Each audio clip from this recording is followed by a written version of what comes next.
Yeah.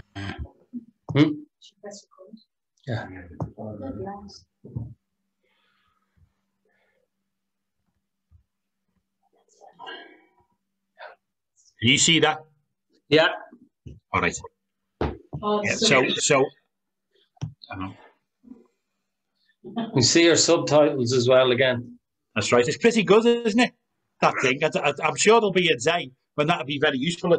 All these computers can do 20 times more than I know what they can do. And so I'm going to just do a little quick review of what we did last week, and then get on to the actual history of what happened. What we're talking about is the Bible, the British, and the abolition of the West African slave trade. And so we split it into 3, 4, 5 categories ish. There was the argument in the first place in the 1700s. There was an argument about what did the Bible, the Old Testament particularly, not only the Old Testament, say about slavery, because there are certain slavery was in the Old Testament, and then we looked at the abolition movement, which was mainly in Britain, also in America, but mostly in Britain. And then we got on to 1801, which was important as the status quo shifted, and Britain became a world power from pretty much just after 1801, the Battle of Trafalgar, when they defeated Europe, really, Napoleon's Europe, and they became the strongest power on earth. And what they did with that very early on was abolition, which is a fabulous story. And so just a few things. The slave trading it didn't start in the 14, 15 and 1600s. It's as old as the hills. It's as old as the book of Genesis. It's always been. And people have enslaved each other for centuries, or they did used to. It's pretty rare these days. And it used to be plenty of European slaves enslaved by the Arabs mostly, taken from Ireland, England, Northern Europe, What we often think of, what we normally think of when we talk about the slave trade, is Africans, particularly from West Africa, because we're in the West. We know about there was an East African slave trade as well at the same time. We look at that a little bit at the end. Taken to places like Brazil, Cuba, the West Indies, and North America. So that's what we normally think about when we think about slavery, and the numbers were enormous, partly because technology increased with the ability to sail the oceans, which wasn't there before. People didn't get across the great waters until the 1400s, the late 1400s, really. The arguments, we went through the arguments, the scriptural arguments. Like one of the 10 Commandments is you shouldn't cover your neighbour's manservant or maidservant. So people who had slaves used this as an argument, saying it's in the Bible. It's a biblical thing. And there were other things where people were definitely owned by other people. It's not to be questioned, but you have to rightly divide the word of truth. And there are other scriptures that say he that steals a man and sells him shall be put to death. So the difference between the slavery that was allowed in the Bible and that which was to be put to death was the choice of the individual. You could sell yourself, you could be sold, you're part of the deal if you like. It could be better than starving to death or your family starving to death. And there was an end date always. It would be for a fixed period of time, a scripturally law-given period of time. So we went through that, and we looked particularly, the point of those was to say that hard labour and tough jobs is not slavery. It's not. It might be tough and it might be rough, but it's not. It's a different thing. And we looked particularly at Joseph. He says he was stolen and he was sold. And that's very much like the slave trade that we're looking at that was abolished, the evil slave trade. And there is an interesting thing with Joseph. In the end, and we're going to get to the end of this tonight, it became a thing that was of a benefit. It actually became a thing of a benefit. And there are certain benefits in the modern world that came from the slave trade. That's not to say it was good or anything. So we looked at Joseph and the movement Then we started to look at the 1700s in England. There was a very strong moral movement in Parliament and outside of Parliament, in business, to make a noise about this terrible trade. By the way, in England, there were very, very few slaves. Mostly the slave trade meant picking people up on the African coast, taking them to West Indies, America, and bringing back goods from the West Indies and America and Brazil to England, for example, Portugal, France, Holland, all these countries, and then going back to get, so it was a triangular trade. So you wouldn't have seen that much, but there's a very strong movement in Britain, and they used petitions.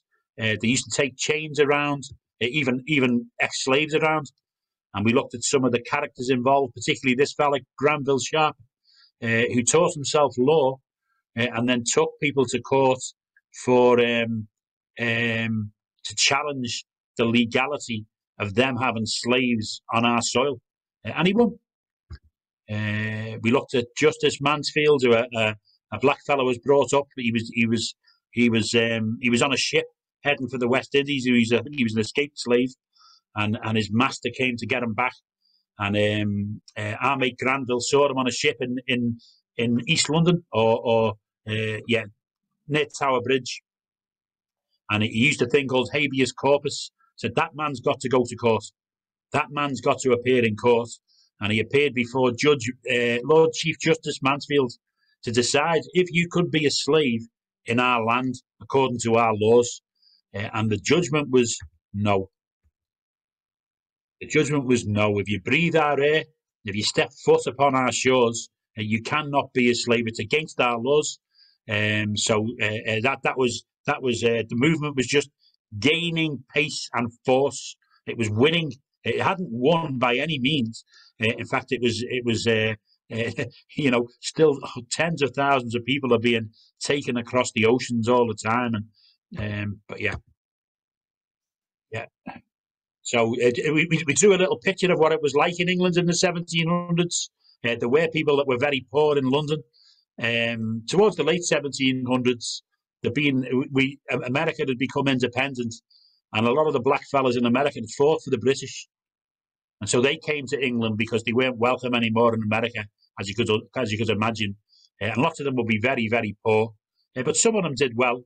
This is I think it was 9 times or how many times published book by an ex-slave in London, in England. And he explained what it was like. And that played a part in the abolition movement, in the propaganda, to be like, in the news. People, when something's going on, people are news hungry.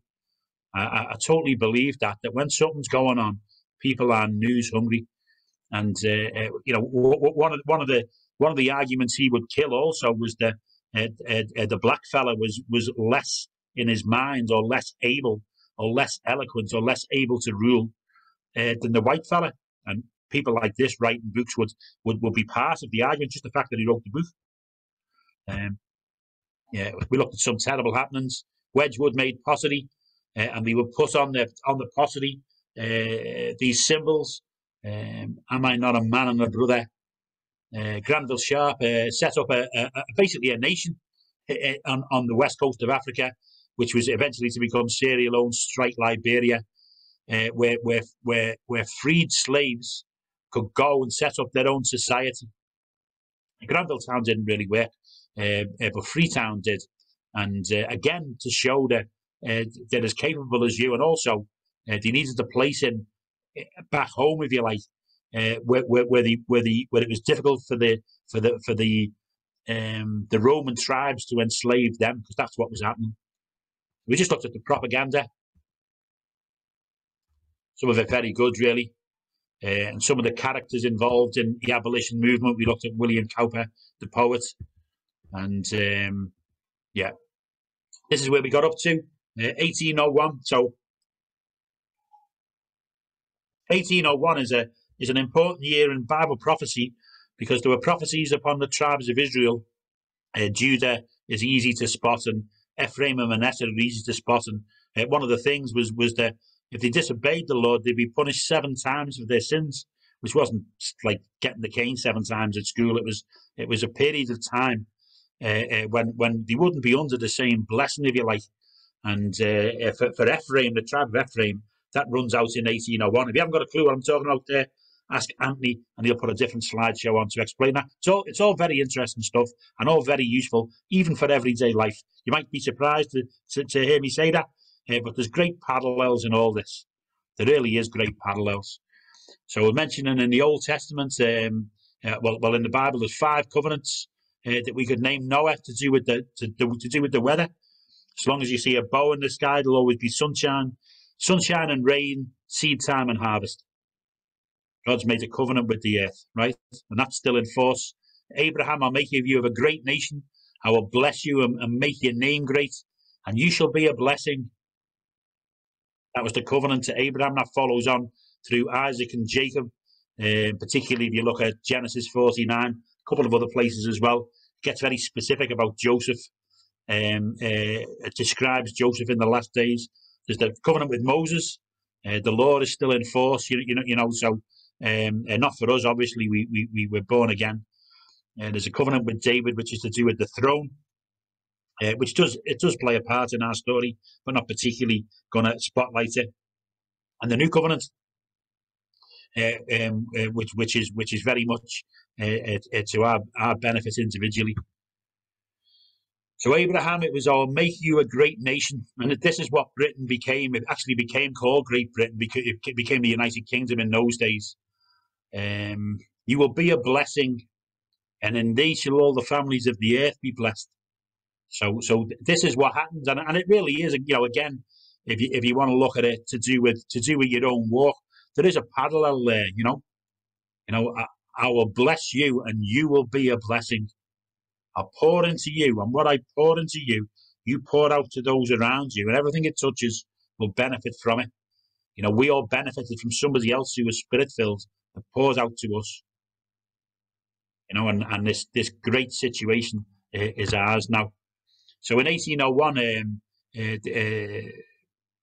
we started with the United Kingdom. So from that point on, and things did change at that time. This was the promise, particularly to do with Joseph. So you've got Abraham, and the blessing promise passes on to his son Isaac, then to Jacob, and Jacob passes it on to his 12 sons. And he particularly picks out Joseph. Joseph is a fruitful bough, or a branch of the family, even a fruitful bough by a well, whose branches run over the wall, things outside of your own property. The archers have sorely grieved him and shot at him and hated him. But his bow of bows in strength, that's to do with lots of things, but you think about military strength, and the arms of his hands were made strong by the mighty hands of the God of Jacob. I think that's an important promise, because one of the things with abolition, when you get into it, it took a long time. It took an awful long time with lots of setbacks, and so the endurance is a strength, and they did endure, and they overcame at the end. So 1805 was the Battle of Trafalgar. Napoleon was taking over the world as it was then, Europe, and well, I suppose there was much more of the world by that time. And he was stopped by the British, particularly at the Battle of Trafalgar. And from that point onwards, Britain became, I suppose, like the USA is today, the biggest power in the world. The biggest military power, politically, it had great power. And on the seas, which is important to our story, Britannia started to rule the waves.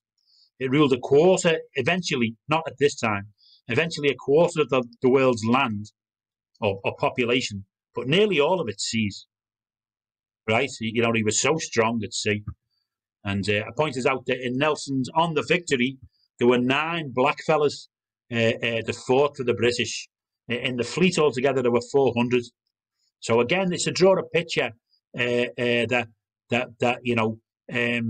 you could get the biblical thing of becoming as one born in the land, which is a fabulous thing in Exodus. Strangers could become Jews or Israelites in the Old Testament. They became as one born in the land, equal heroic, equal pay. So there's one of them portrays on Nelson's column. And just something from Psalm 89. which is about David and the blessings that are to come upon him. In verse 25, I will set his hands on the sea and his right hand on the rivers. So this is what started to happen. So here we are, 1807. So what happened in 1807 was in the British Parliament, they had a vote on abolition had been brought before Parliament, the British Parliament, many times over the period 20 years before. As I say, there was a big movement, and it included some members of Parliament and pressure on members of Parliament. There's pressure the other way as well, because there's a lot of money involved in this trade, and a lot of vested interest, as they call it.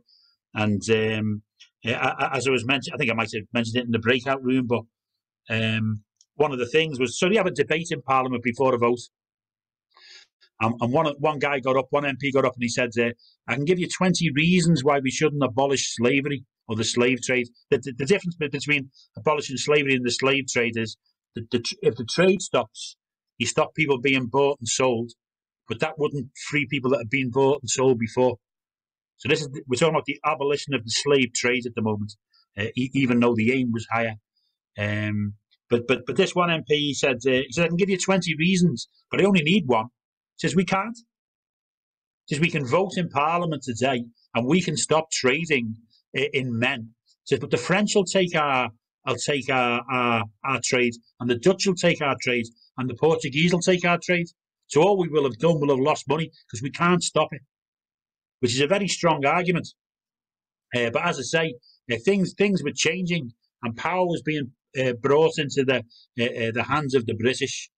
The group of men in Parliament and outside were called the Saints. I don't know whether they were spirit-filled, right? I just don't know. They were involved in churches that were very dynamic, that was for sure, at that time. Anyway, you wouldn't find the same denominations dynamic now, but they were then. The Clapham sect, or the Saints. This is a £2 coin commemorating abolition. Okay, I might just mention a little thing that I was thinking about in the week. We often mention, Anthony will know that we don't get entangled in the affairs of this life. And now we're talking about people that are very much involved in a political movement of abolition, a model political movement.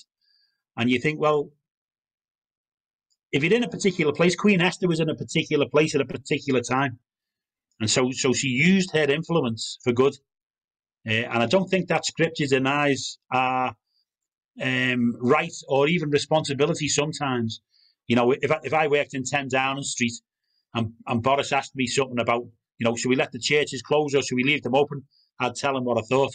You know what I mean? But I wouldn't be outside with a placard.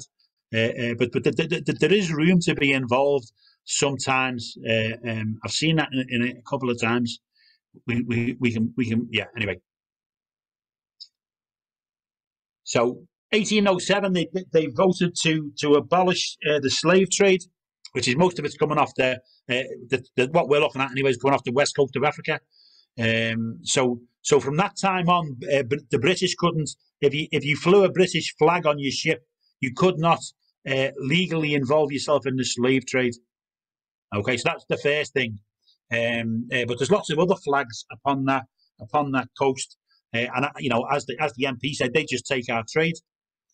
So the British did a number of things. One of them we were going to look at is they sent a squadron of ships to police a 3,000-mile coast to stop anyone coming out with slaves on their ships. This is the main part of our story tonight. It's called the Preventative Squadron, or the West African Squadron. It's a squadron of Navy ships. The other thing they did, Britain was friendless, by the way. They just won a war in Europe, 1812 to 1815. I think they had a war with America. So they weren't the most popular people in the world. But one thing they did after the war in Europe was you know, after a war you have peace treaties. And with the countries of Europe, part of the treaty was that they must back abolition. That they were required for the British to make peace with them. We had our foot on their neck at that time. That they must back abolition, which they signed up to. But I think they signed up to it with their fingers crossed behind their back. because many of them in the likes of France, well, France particularly, it was illegal, but it was also ignored. The legalities were ignored. So this is the story of one of the driving forces in the House of Parliament. His name was William Wilberforce. And it says, after he won the vote, this is about the 10th vote that they've had, by the way, and he's lost them all. It says the House, and he won it by an absolute mile. I don't know what changed particularly, but he won it by an absolute landslide. It says the House of Commons rose almost to a man and turned towards Wilberforce in a burst of parliamentary cheers. Suddenly, above the roar of hear, hear, and quite out of order, I think they're always out of order in there, 3 hurrahs echoed and echoed while he sat, head bowed, tears streaming down his face. And 11 parliamentary bills had been lost. And there are some, if you read about this stuff, lots of it's factual, but some of it's so emotional, some for the good and some for the not good. You know, that there are things that you read about that break your heart, you know what I mean? Some of the things that went wrong, even after this point. I put that on when we did this here, because that's in Clapham in London, and Angelo would know that. He'd learned that as part of his taxi driving. He had to learn the blue plaques. So I mentioned before Granville Town, which turned to Freetown. Again, it was a part of what the British set up as part of the abolition movement, that there'd be a place where people could be taken to and they could start a new life, if you like, because they couldn't go back home. They just get enslaved again. You know, they weren't enslaved by the white fella. They were enslaved by other African tribes. 2 or 3 particular notable tribes enslaved people because they were the strongest. If the other guys had been the strongest, they would have done it. You know, it just was like that. And but when they were in Freetown, they learned the plough, the alphabet, to dress decently, the New Testament, and abolition. Schools were set up. It was a very, very what was the word you'd find for it? Determined movement. It's not what you call tokenism, you know. They're thinking it through and working on it every. I don't remember why I had that one. So that's a bad picture. The Preventative Squadron, or the West Indian Squadron, was set up by the Royal Navy. Bearing in mind, they're still squabbling and fighting all over the world in other situations, but they set ships to guard the west coast of Africa, and anyone that came off with slaves on, they would confiscate the ship, and they would take the slaves to Freetown. And over a period of about 40 years, mostly, 150,000 slaves were taken to Freetown, and 1,600 ships were either confiscated or destroyed. Right, and I'll tell you a few of the little stories. They used to get paid for it. The men would get paid £40 a man, £30 a woman, and £10 a child if you delivered them safely and healthily to Freetown. So there was a financial motivation, without a doubt, but the risks were great. The pirates would kill you if they could. I mean, the slavers would kill you. The sharks would kill you. The crocodiles would kill you. Malaria would kill you. You know, it was a difficult situation. So just partly today, we're just going to go through a little bit of the detail. I quite like the detail. I like detail anyway. So this is talking about a ship. They renamed it the Black Joke. Just one example of the many. So there were legal challenges. I'm not going to try and read this stuff.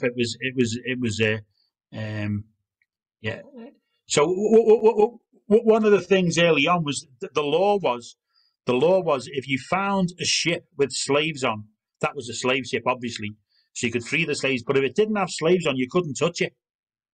So what they would do is, when they saw the Union Jack, right, slaves overboard, when they get there, no slaves, can't touch us, and that was the law. So they got the law changed, and the law then said, if you had any chains, if you had anything to do with slavery, or for example, he'd check how much water you had on board. Because if you had masses of water, it meant that you'd gone for slaves. If you have masses of maize, it meant you'd gone for slaves. If you had chains, you'd gone for slaves. He changed the law. There was one when he captured the Dutch one, and they'd thrown everyone overboard bar one. And their argument was, you can't touch us because it says slaves, and he's only a slave. There's only one. So and then he'd have to take them to court. They had courts set up, because you're talking about other countries now. You're talking about other countries' ships, and the French took them to. They had an international court set up, and said, you know, no matter how moral you think your cause is, you cannot walk onto our ships, right? And legally they lost. They lost. There was one terrible story where I think it was later on where they caused a ship, and lots of ships that have two sets of papers, and one of them, I think, they caused a slave ship, and it had two sets of papers, and it said they were going to, I think, North America, and at that time people were free, so we're taking them to work. We're not taking them to be slaves, and they knew it was a lie, but the papers were good.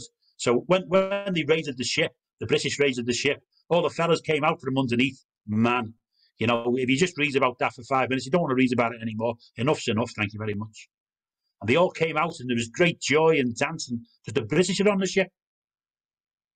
But when they were shown the papers, they couldn't do anything, and they had to leave the ship and see the men go back, taken to Brazil to be slaves. You know, so there was this. You know, this is a war, and in a war there are battles, and not all battles are won.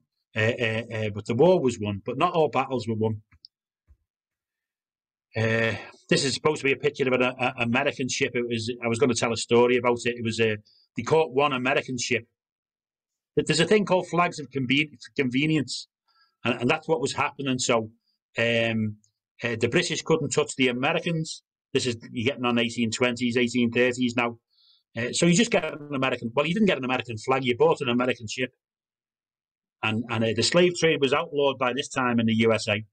But the British weren't allowed to walk onto an American ship, so they had to leave them alone. He didn't. Most of the time, he didn't. But I think that was supposed to represent one called the Chatsworth, and they caught this ship, a ship with an American flag, and they dragged it to Baltimore. The Navy dragged it to Baltimore and dragged the slavers up before the American judges and said, these shouldn't be doing this. And they kind of half won the case, just to show the determination. This is an American fellow who was an abolitionist. It was different in America. It was different because they did have the slave trade for so long, and it caused obviously a great went on painfully. But David Walker is a famous American abolitionist. He lived in the North, very articulate, a good writer. People would write pamphlets, particularly. Pamphlets were a big thing, and he wrote this. That was his pamphlet, an appeal in 4 articles. Coloured citizens of the world. I can't read the rest of it, particularly those in the United States. I think he wrote this in 1829. But this is what he wrote about the English. He said, the English are the best friends of the coloured people. Sorry, the English are the best friends coloured people have upon earth. Though they've oppressed us a little, and have colonies now in the West Indies which oppress us sorely, yet notwithstanding they, the English, have done 100 times more melioration of our condition than all other nations of earth put together. The blacks cannot but respect the English as a nation, notwithstanding they have treated us a little cruel. There is no intelligent black man who knows anything but esteems a real Englishman. Let him see in what part of the world. Let him see him in what part of the world he will, for they are the greatest benefactors we have upon the earth. We have here and there in other nations good friends, but as a nation, the English are our friends. I will bless you, and you shall be a blessing. Right, a couple of things about this. One of them, it's written in 1829, and as the British worked, countries round about as well, even in Brazil, they would persuade them to outlaw this trade, and it became more and more of an illegal trade. So most nations signed up to abolition, but it still carried on massively, mostly illegally, and but they hadn't abolished slavery in 1829. That was coming. That was coming very, very soon, because the movement kept going until they could do that. And we'll have a little look at that. And that's why he says the West Indies, they treat us cruelly, because there were still slaves in the West Indies, though the trade had stopped. But that was going to stop as well. And you know, one thing as an observation is not everything was right, but it was better than anything else. And it was going in the right direction. That funny word that he uses, melioration, means to make things better. They make things better for us. And that's what they do. It's not they've made things, it's that they make things better for us. And that's what they do. And again, you know, just to point out, it's God's blessing being passed on. Where are we going? Abolition of slavery. So the slave trade from 1807, and then slavery is a different thing. It's an act of Parliament whereby throughout the British colonies, first of all, which by this time have grown, by the way, all slaves in British colonies shall be emancipated, and manumission it's called, shall be set free, and shall be abolished throughout British possessions abroad. And as they did that, the same with the slave trade, they stopped it in everything that they had power over, and then tried to stretch that power further to persuade other nations to do the same. Okay, yeah. I suppose just a little few notes on what it was like on mainland Africa. On mainland Africa, as I say, it was the tribes that enslaved each other. You go to war with another tribe, there'll be lots of tribal wars, as you can imagine, part of their way of life really was to enslave others, and now they had a big market for them. It increased. I can't remember what all these are about actually. Oh yeah, I'll tell you a couple of stories. So the British would go then to these kings and to these chiefs, mostly kings in Africa, and try to persuade them to pay them, to threaten them, to trade with them, to replace the slave trade with other trades. One particularly was palm oil. The British encouraged palm oil as a trade, and then sent ships to take the palm oil around the world. So they gave them a market for it as well. It was a good movement. This is a story I like. This is so, as I say, if they caught a ship with slaves on, they could free the slaves and sink the ship or take the ship. And I just got a couple of characters that was saved off the ships. This is a young girl. She was, I think, she belonged to King Bell of Douala, which is one of there's the Ashanti Douala, and there was another one that was particularly strong. And Sarah Forbes Bonetta was a young girl. She was actually a princess from another tribe, and they kept her for a special occasion, probably to sacrifice. She's probably going to be a sacrifice. And when the Queen's it was Victoria by that time, the Queen's representative went to see the King. He asked for her as a gift. He just asked for her, and he was given her as a gift. So she came to England, and the captain's name was Forbes. The ship was called Bonetta, and they called her Sarah. And again, just to give an idea of how this was seen, Sarah Forbes Bonetta became an adopted daughter of Queen Victoria. Queen Victoria adopted her as her own, as one of her own, right? She was educated. She was a princess anyway, so she was highborn. She actually married a successful Nigerian businessman in London. Wasn't a very happy marriage, apparently. And she died quite young. But she was adopted as a daughter. It's a great thing, you know, talking about parallels. In the Lord, there's neither Jew nor Greek, nor bond nor free, nor English nor Irish, nor male nor female. Right? When you come in, you were as one born of the land, the same as everyone else. And it's one of the, it really is great when you see it in action. I like it. One of the very interesting, well, this might not mean much to you, but Sarah Forbes Bonetta, for a little while when she was young, She lived in Kent, which is where we live. And more than that, that's her husband. This is a plaque of where she used to live in Gillingham in Kent, which is where we live. And not just only in Gillingham in Kent where we live, in the same street where our hall is. So you can see in the top corner, Palm Cottage Social Club and Institute. That's where she lived. And the X down the bottom is where our hall is. So she lived in our road. And halfway down, or just a little bit, is Top Kebab and Pizza. I have heard she used to go there. She liked a kebab. You know what I mean? It wasn't called that then. It was called Ye Old Kebaby Shoppy. So I found this quite interesting. When I was, for a little while, I wasn't sure whether to do this as a presentation because it's a touchy subject. And it was a brilliant story, though. And there's lots of, like, me and Lawrence went to West India Docks in London, where they've got a museum, a dock museum. And they had a part about slavery, and it was all it was all the dark side, and the dark side existed, no doubt about it. You wouldn't want to diminish it, what it was, but they don't tell the other side. And there's an exhibition in Oxford again about the evils of slavery, and they used this picture of a British ship with slaves on board as you know how evil the British were, right? The only problem is that's not what's happening. These people have been freed. This is an abolitionist ship. This is the West Africa Squadron. It couldn't be slaves because it's a photograph. And when they were challenged, the people that put this exhibition on the evils of the British, and they were challenged, and they said, "Oh, we knew that." I think, did you know? You know, it's just it's the exact opposite of what's being portrayed, right?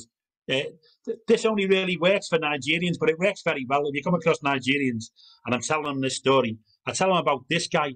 He was taken off a ship when he was 4 with his father, heading for slavery, and he became eventually the first Bishop of Lagos after he was educated. He lived back where he came from. He translated the New Testament into Yoruba.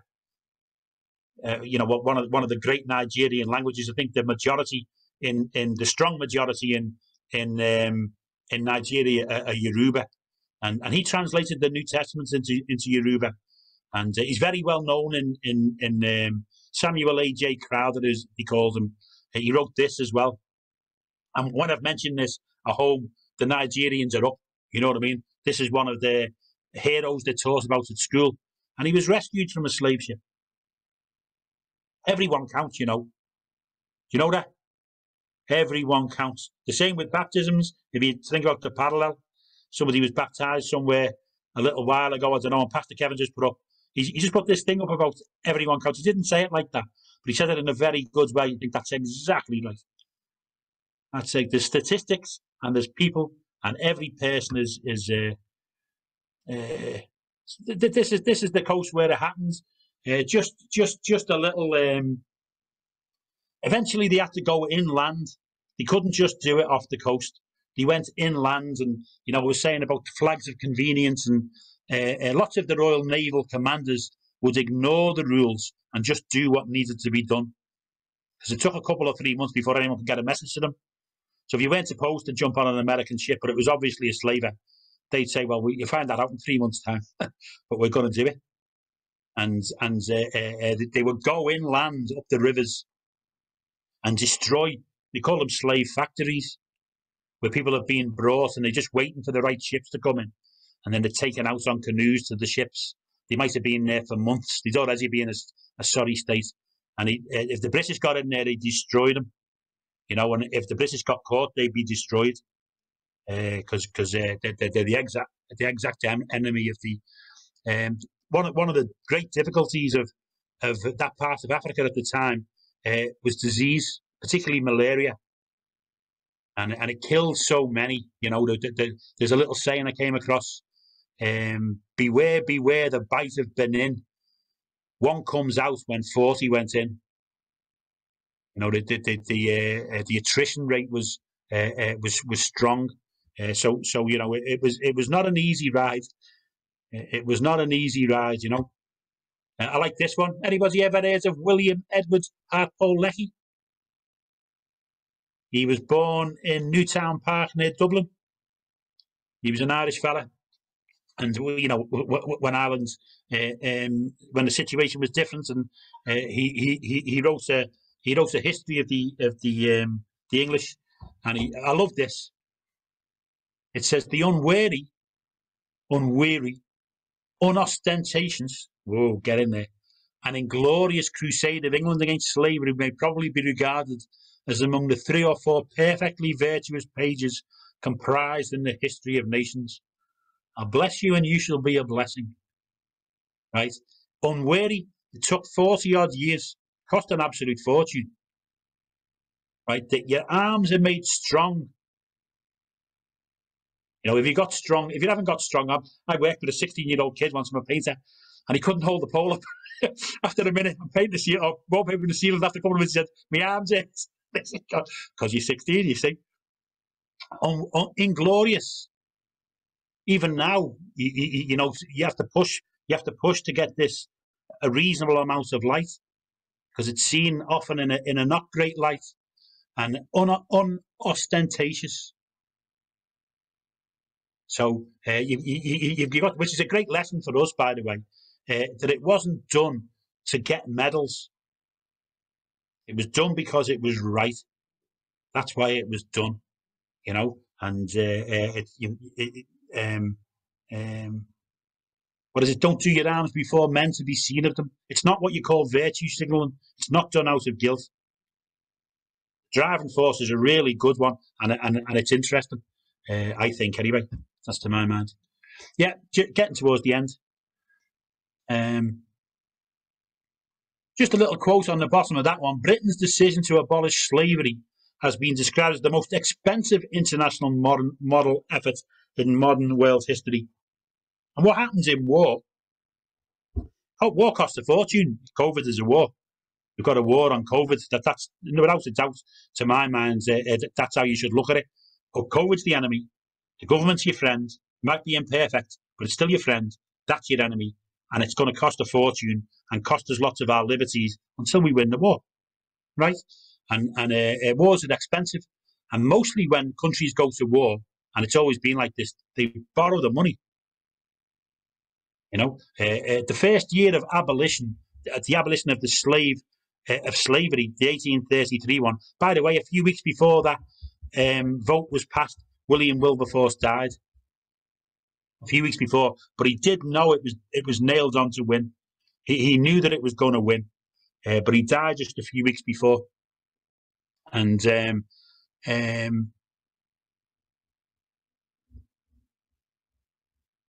first year after abolition, so when they ordered everyone that was in the British Empire, if you like, if you had any slaves, you got to feed them. They paid them.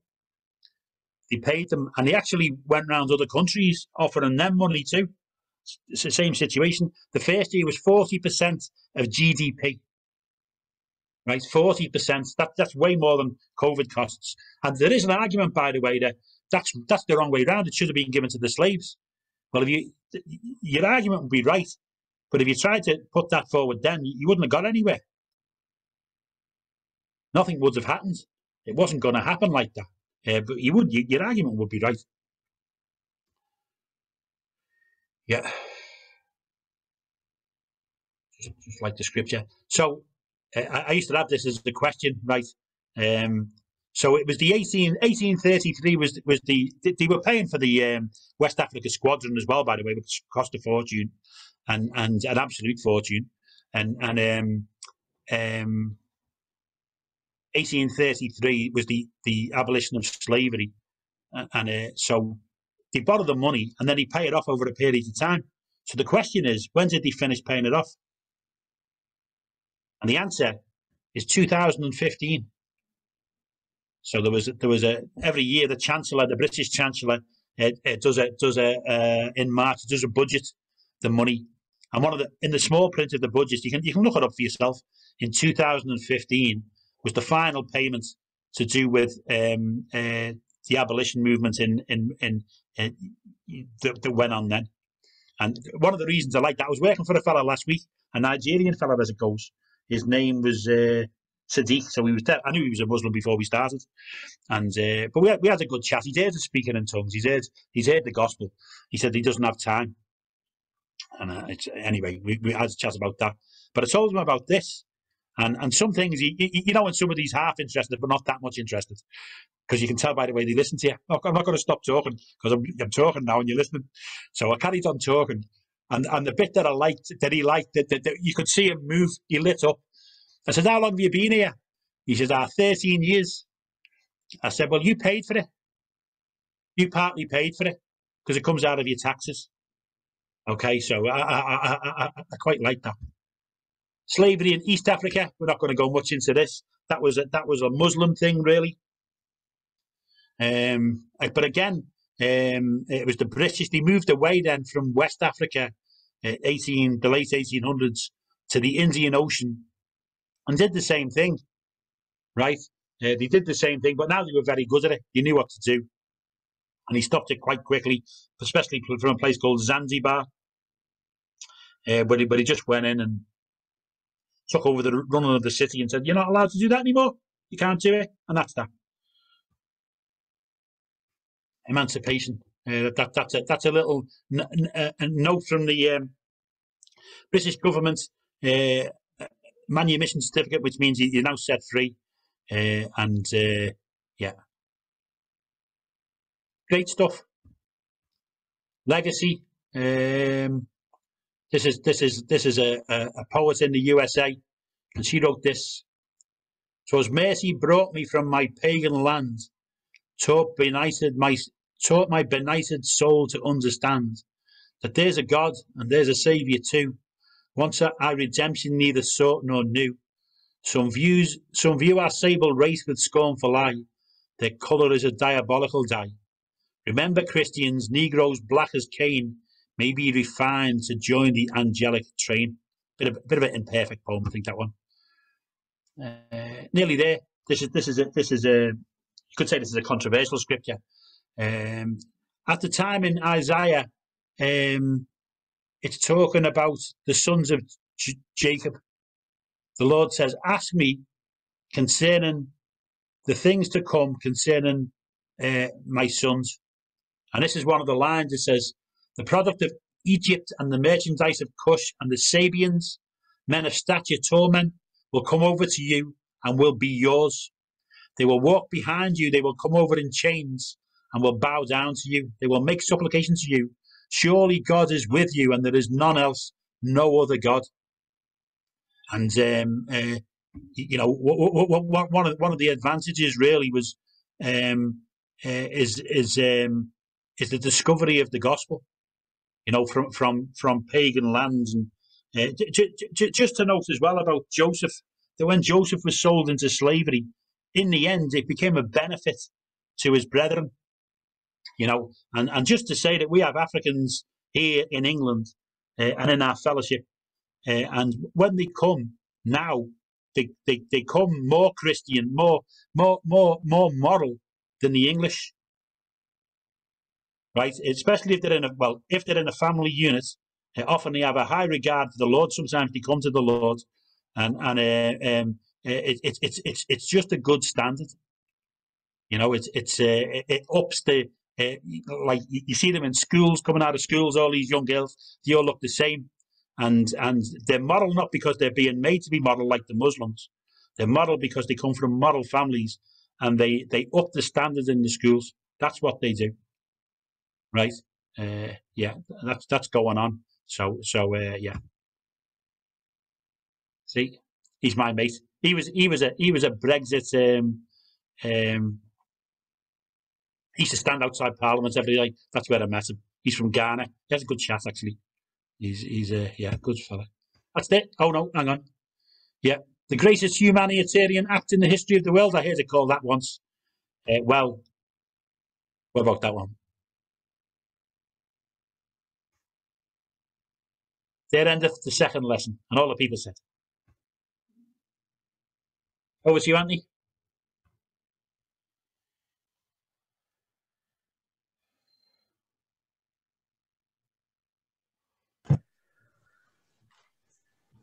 forget.